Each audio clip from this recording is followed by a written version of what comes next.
When the James Webb Space Telescope finally turned its gaze toward the edges of the observable universe, what it revealed sent a quiet shockwave through the scientific community. We had a problem, and it was written in ancient light. Webb was engineered to do something no telescope before it could manage with such precision: resolve light emitted from stars more than 13 billion years ago, allowing us to peer back through the vast corridor of cosmic time to some of the universe's earliest and most formative moments. The expectation was that we would find a universe still in its infancy, raw, sparse, just beginning to find its shape. But what we saw shattered that expectation almost immediately. What astronomers anticipated was something like a proto-universe in its rough drafts, where matter was only just starting to coalesce under gravity's patient pull, assembling itself into the first tiny, intermittent galaxies, scattered here and there like embers in a vast and mostly empty dark. Something tentative, something primitive. Instead, the early universe was a bustling place, almost shockingly alive with structure. It had galaxies, and not just a few tentative ones. It had too many of them. They were too bright, too well developed, too massive for their age. By every metric we had established through decades of careful cosmological modeling, they simply should not have existed in that form at that time. And the black holes we began to spot lurking in the hearts of these ancient galaxies compounded the mystery further. They had grown too big, too quickly. Supermassive black holes that, according to our best understanding of how such objects form and feed, would have required far more time to reach those sizes than the universe had actually provided them. Some researchers began to openly proclaim that our foundational models were wrong, and that cosmology itself was entering a genuine crisis. It was a striking claim, and it caught the public imagination almost as powerfully as it stirred debate in academic circles. And while some of those early, alarming discrepancies have begun to alleviate as better, more carefully calibrated data came in, some of the most extreme galaxy candidates turned out to be somewhat less extreme upon closer inspection. Other problems simply became more prominent, more stubborn, more insistent on an explanation. Yet in a strange and almost poetic twist, one of the most resilient and architecturally deep mysteries in all of this might be on the verge of unraveling. And the key may come not from a sweeping new theory or a revision of fundamental physics, but from a single extraordinary object doing something it should not be able to do. It is a black hole with an impossibly large appetite. Its name is LID 568, and astronomers have now observed it doing something that crosses a line we long considered inviolable. It is breaking the Eddington limit, and it might just be the key to everything. Before we start, I want to tell you something. A lot of strange things have been happening in space lately, so subscribe to this channel right now, and I'll tell you even more secrets of space. And write in the comments below what you think about all of this. A black hole breaking physics? By now, I really shouldn't be surprised. It takes time to cook up a galaxy. Interstellar gas and dust need time to subtly come together under gravity, slowly accumulating across vast stretches of space until a critical mass is reached and stars start to ignite. These stars live and die over millions or even billions of years, and from their deaths, in spectacular supernovae and quiet collapses, new stars are formed from the enriched material they leave behind. This, too, takes time. Cosmologists have observed our universe across its full history, and, based on what they saw, created detailed models for how old our universe is and how quickly galaxies form and mature. Which is why the JWST data caused such a crisis. Things were simply not as the models predicted. Fortunately, some of those problems proved solvable in the months after the data was released. Take, for example, the brightness of the galaxies we could see through Webb. This brightness implied that there were far too many stars present in those galaxies. So many stars should have taken much longer to form, requiring generations of stellar birth and death to accumulate that kind of mass. And yet there they were, fuzzy red dots hovering at the very edge of Webb's resolution, glowing more intensely than they had any right to. However, scientists at the University of Texas, studying Webb's Cosmic Evolution Early Release Survey, realized there could be another explanation for all that excess light. And counterintuitively, that explanation was black holes.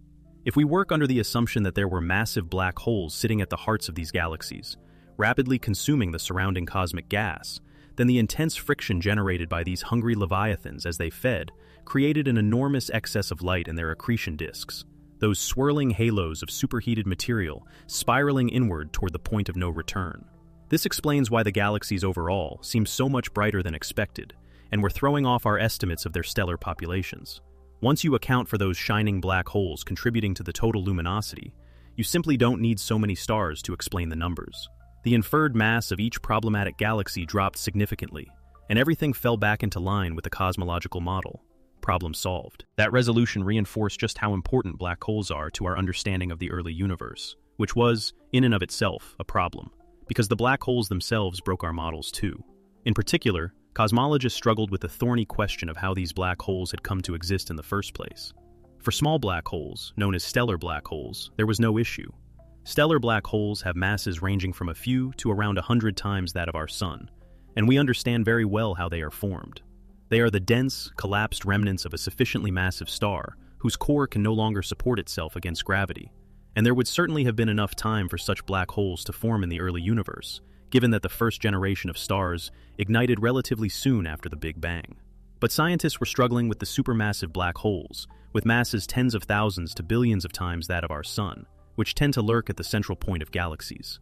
And due to something called the Eddington limit, there just shouldn't have been time for these kinds of black holes to have formed where and when Webb saw them. And yet, there they were. And they were numerous. Stellar black holes can grow as time goes on, provided you funnel more mass into them. But how quickly?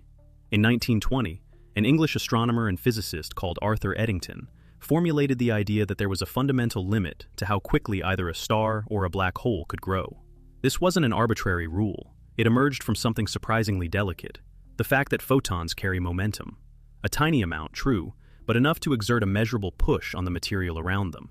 This is the same principle that drives solar sails in certain hypothetical spacecraft designs, where the gentle but continuous pressure of sunlight alone is enough to propel a vessel through the vacuum of space. For mass to enter into a star, it has to push against a constant outward stream of photons, radiating away from the core. And at a certain level of brightness, not even gravity is strong enough to overcome that relentless flow. The inward pull and the outward push reach a kind of standoff. This is called the Eddington limit, and stars that brush against its boundary, such as Wolf-Rayet stars, brilliant and violent objects around 20 times more massive than the Sun, and bristling with powerful stellar winds, are just the slightest nudge away from blowing themselves apart entirely. For black holes, you might think this would be less of a problem. After all, isn't the whole point of a black hole that nothing, including light, can escape from it?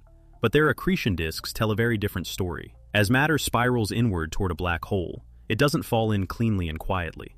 Instead, it piles up into a swirling disk of superheated gas, compressed and accelerated until it reaches temperatures of millions of degrees and glows with ferocious intensity. The accretion disks around supermassive black holes can be staggeringly bright, so bright that they sometimes outshine every single star in the galaxy surrounding them. These are what we call quasars, and they rank among the most luminous objects in the known universe. With that extraordinary brightness comes an equally powerful resistance to infalling material, and so black holes, despite their reputation, have to obey the Eddington limit, just like everything else. So even though, given enough time and mass, stellar black holes could theoretically grow into supermassive black holes through continuous feeding, it doesn't seem plausible that this actually explains all the supermassive black holes we observe in the early universe. Simulations have been run, and although it is technically possible to grow a stellar black hole into a supermassive one within that time frame, it would require those black holes to be feeding at very nearly the Eddington limit non-stop from the moment of their birth, with no pauses, no gaps, no interruptions of any kind.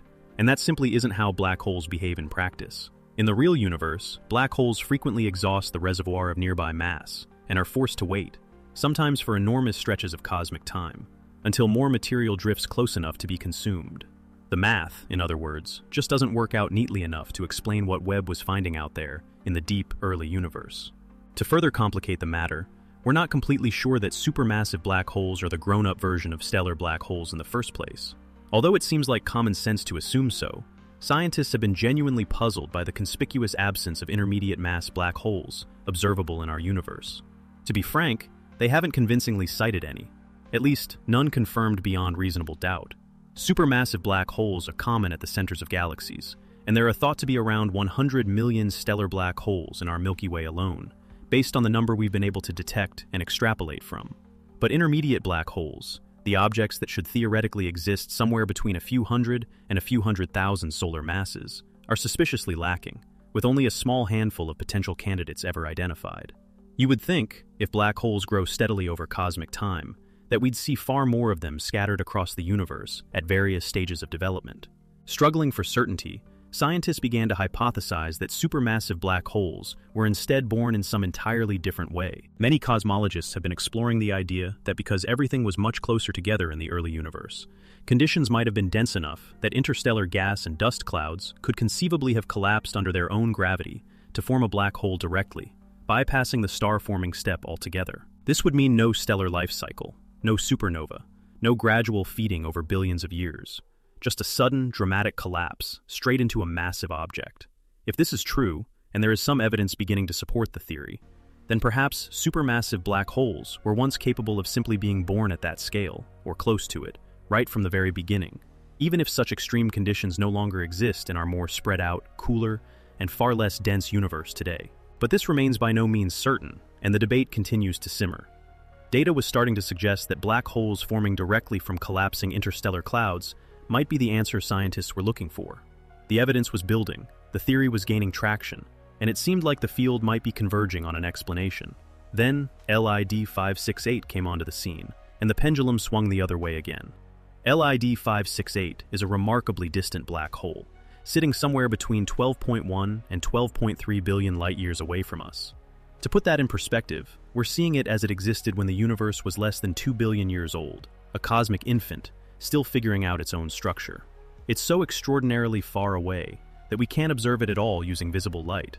The expansion of the universe has stretched those wavelengths far beyond what our eyes or optical telescopes can register, redshifting everything into the infrared range. But even its infrared emissions were too faint and distant to be picked up by powerful instruments, like the Hubble Space Telescope working alone. It took the combined observing power of the Chandra Cosmos Legacy Survey's network of telescopes and the breathtaking resolution of the James Webb Space Telescope to detect it at all. Even then, LID 568's entire host galaxy appears as little more than a faint, compact, reddish smudge against the darkness of deep space. But the light emissions coming from that tiny dot turn out to be extraordinarily revealing. X-rays radiating outward from LID 568's accretion disk, the swirling ring of superheated gas and material spiraling inward toward the black hole, show that it was actively and voraciously consuming matter at the heart of its galaxy, and doing so in a way that absolutely no one had anticipated. You see, LID 568 crucially breaks the Eddington limit, and not just by a little. It's accreting at 40 times over the accepted speed limit for matter falling into a black hole. It is, by any measure, well on its way to having its cosmic license revoked. So how is this possible? It turns out that violating the Eddington limit is not strictly forbidden by the universe. It's just extremely difficult to pull off, and typically only achievable in specific, carefully constrained circumstances. For example, jets can help a black hole get around the Eddington limit entirely. If the vast majority of your photons are being blasted outward in a single, tightly concentrated direction, like water from a fire hose rather than a sprinkler, then all the other directions around the black hole can eat to their heart's content. With no photon pressure pushing back from those angles, there's nothing standing in the way of a very good meal. There are other possibilities worth considering. While Eddington's limit tells us that once the brightness of the accretion disk climbs too high, the radiation pressure will blast all the surrounding material away before it can fall in. There is a critical window of time before this process fully takes hold. During that brief interval, a sufficiently greedy black hole can snatch at the escaping matter and potentially tip itself into super Eddington territory. Think of it like an overeager diner who loads their plate far beyond what they can comfortably finish. They might regret it later, but in that short burst of enthusiasm, that level of consumption is entirely achievable. The black hole pays the price eventually, but not before it has already crossed the line. If this picture is accurate, it might go a long way toward explaining one of the deepest puzzles in modern astrophysics: how supermassive black holes in the very early universe managed to grow so enormous so quickly, in a cosmos that simply hadn't had enough time to build them by conventional means. And crucially, LID 568 isn't a theoretical object. It exists, and it stands as the clearest, most direct observational example to date of a black hole accreting at this extraordinary rate. That demands our serious consideration, much in the same way that the impossible supermassive black holes of the early universe demanded. They are unambiguously there, sitting in our data, defying our expectations. It is now our job to figure out how. So mysteries remain, and they are not small ones. If LID 568 is genuinely accreting matter past the Eddington limit, it proves that such a thing is physically possible, not just a loophole in the mathematics. But what of the other strange things the James Webb Space Telescope has uncovered? Where are the intermediate mass black holes that stellar black holes ought to naturally grow into on their long journey toward becoming supermassive? Why does the early universe appear to contain so many fully formed galaxies, far more than our best models predict should exist at that stage of cosmic history? And do direct collapse black holes, objects formed directly from vast clouds of primordial gas and cosmic dust, skipping the stellar phase entirely, actually exist in nature, or are they merely an elegant theoretical convenience? Our models may well be pointing us in broadly the right direction, but something is missing, or at the very least incomplete. Black holes exert a phenomenal gravitational and physical influence on the universe around them, and they appear to guard certain secrets with remarkable stubbornness.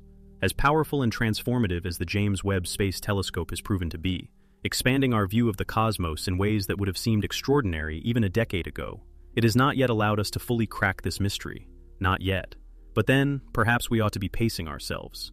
Thanks to generations of telescopes, from the ground and from orbit, we have now observed billions upon trillions of stars, spread across the observable universe. That is an almost incomprehensible volume of data, and making genuine sense of it takes time, patience, and the kind of careful thinking that doesn't rush to conclusions. Accrete too much information all at once, and it might prove difficult to absorb it all, to truly digest what the universe is trying to tell us. So says Eddington, and his rule is never to be broken, except, of course, when it is. That's all for today. If you like space stories and want to stay up to date with new episodes, subscribe to this channel and turn on notifications. See you in the next podcast.